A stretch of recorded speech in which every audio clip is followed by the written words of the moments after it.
ඔබට මේ ටික විස්තර කරන්න. ඔබ නමුත් මේ පුංචි හොදයක් ලැබුණේ පෙර සංසාරේ පිළිවෙත. මේ ඉතින් දවලා හාමුදුරුවෝ වැඳලා මේ කුසලයේ තවත් මහත්ඵල මහානිසංස ගේන්නේ.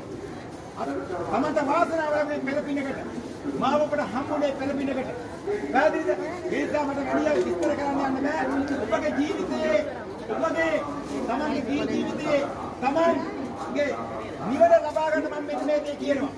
නවගන්න දෙන්නේ. තමන්ගේ හිතය අපි හදා ගන්න ඕනේ.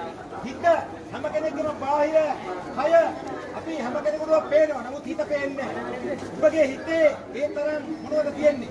කෙලස් තියෙනවා. පැහැදිලිද? අම්මගේ හිත පුතාටවත් පුතාගේ අම්මටවත් අම්මගේ තාත්තටවත් තාත්තගේ අම්මටවත් පේන්නේ නැහැ. එහෙම පෙවුනොත් අපිට මේම ඔපන් ඉන්න බෑ. අපි බින්දයකට ගිහලා හැංගිලා ඉන්න වෙන්නේ. පැහැදිලිද? ඒ නිසා මතක තියාගන්න. සංකා උපාදාන කරගන්න එපා. මේ රූප දකින්න. සංකා උපාදාන කරගන්න එපා. රූප දකින්න. සංකා වැති කරගන්න එපා.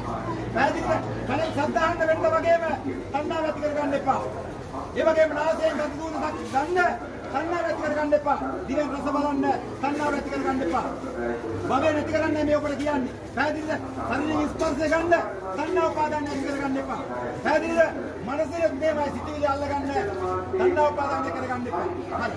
සියලුම දෙනාට මේ පුංචියෝ ඔබට ලබා දුන්නේ ධර්මය කියන්නේ ධර්මය කියලා කියන්නේ තමගේ නිවැරදි වෙන ජීවිතය හදාගන්න භවය නැති කරගන්න දෙයක් මේ ලබාගත්තා වූ ඉතලේ ඒ කියන්නේ ඔබට යම් කිසිදෙක හිත වෙනස් වීමක් වුණාද මනස වෙනස් වීමක් වුණාද ඒ කියලා කියන්නේ කුසල සිතක් පහළ වුණා කියන්නේ ඉතින් ඒ නිසා ලොකු ඔබ නිවන් දකින්න හේතු වෙන කුසලයක් ඔබ කරගත්ත අද මේ උතුම් දරදාම වදින්න වෙනවා ඒ පතම පිටු පින් කොටස උතුම් දරදාම වලට අනුමෝදන් කරගෙන අනුමෝදන් වේවා කියලා සාදුකාරයක් දෙන්න